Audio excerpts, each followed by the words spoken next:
सभापतीपद मिळालं? पहिलं म्हणजे मला भावनात्मक आणि हे खूप भरून आलेलं आहे. मला दिवंगत माझे पती त्यांची आठवण होत आहे. त्यांच्या पुण्याईमुळे मी आज आणि लोकनेते जितेंद्र ठाकूर, आपले सगळे महापौर, आपले सगळे ज्येष्ठ नेते सर्वांच्या आशीर्वादामुळे मला आज मी इथे विराजमान झालेले आहे.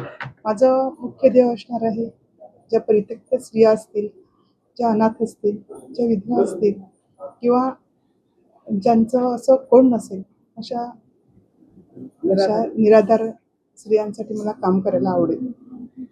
महिलांच्या रोजगारांसंदर्भात आपण काय पाऊल उचलणार आहात का? महिलांसाठी ज्या अशा महिला आहेत अशांसाठी त्यांना रोजगारीसाठी काहीतरी त्यांना रोजच्यासाठी काहीतरी असं मिळवून देण्यासाठी माझा नक्कीच हे असेल. लोकनेते जितेंद्र ठाकूर यांच्या आशीर्वादाने आज वसई विरार शहर महापालिकेवर माझी आरोग्य सभापती म्हणून निवड झालेली आहे. माझे सहकारी निषाद चोरघे यांची उपसभापती म्हणून निवड झालेली आहे. खरं म्हणजे एक चांगली संधी आम्हाला बहुजन विकास आघाडीने दिलेली आहे आणि या संधीचं सोनं करण्याचा आम्ही प्रयत्न करू. आमचे महापौर राजीवजी पाटील यांच्या मार्गदर्शनाखाली आणि युवा नेते क्षितिज ठाकूर यांच्या सहकार्याने आम्ही चांगलं काम करण्याचा प्रयत्न करू आणि जी आरोग्य व्यवस्था ज्याची काही त्रुटी असतील त्या दूर करण्याचा आम्ही निश्चित प्रयत्न करू. काय असं विजन काय आहे तुमच्याकडे की असं काय, कारण वाढती लोकसंख्या आहे, आरोग्याचा जटिल असा प्रश्न आहे. सध्या वसई विरार शहर महापालिकेमध्ये 7 रुग्णालय, 2 माता बालसंगोपन रुग्णालय, साधारण 15 बाळासाहेब ठाकरे दवाखाने, दवाखाने, त्यानंतर जवळपास 21 प्राथमिक आरोग्य केंद्र अशा प्रकारचा हा सगळा असताना आणि नागरी सुविधा केंद्र हे जवळपास 40 ते 42 आहेत.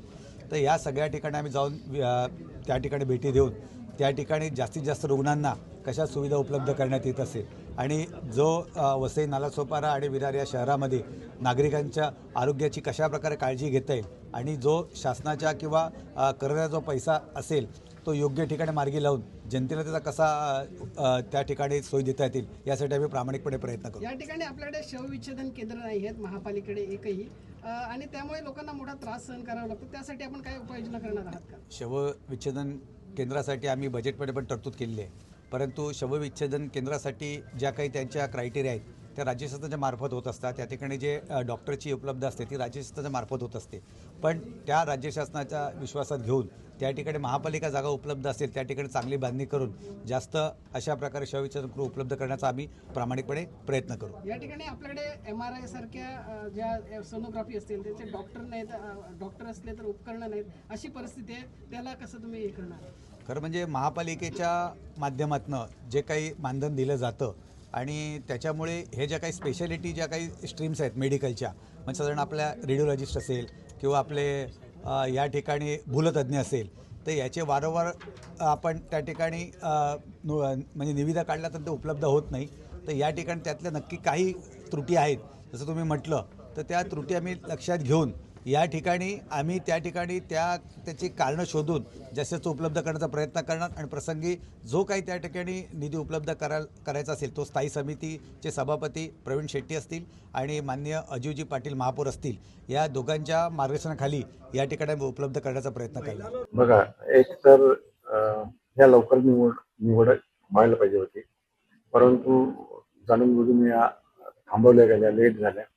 त्याच्यामुळे 2 महिने मोफत गेले. प्रशासनाला देखील त्रास झाला, जनतेला देखील त्याचा त्रास झाला. परंतु आता महिला बालकल्याण आणि आरोग्य यांची सभापती आणि उपसभापतीच्या निवडणुका पार पडलेल्या आहेत. आता खऱ्या अर्थाने प्रशासनाला देखील मदत होईल, जनतेला मदत होईल आणि चांगलं काम सुरुवात होईल. कारण आपला एवढा मोठं क्षेत्र आहे आणि त्याच्यामध्ये महिला बालकल्याणच्या अनेक योजना गोरगरिबांसाठी आहेत आणि त्या कुठेतरी थांबलेल्या होत्या. त्याला चांगल्या प्रकारे चालना मिळेल.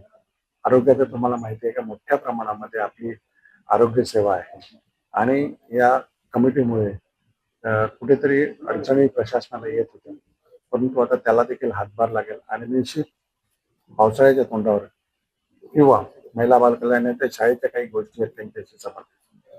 तर आता येणारी शाळेचं सत्र चालू होईल ते आणि पावसाळ्यात आरोग्याच्या संबंधितचे विषय हे निश्चित या 2 कमिट्यांमुळे चांगल्या मार्गी लागतील आणि चांगलं काम त्यांच्याकडून घडेल.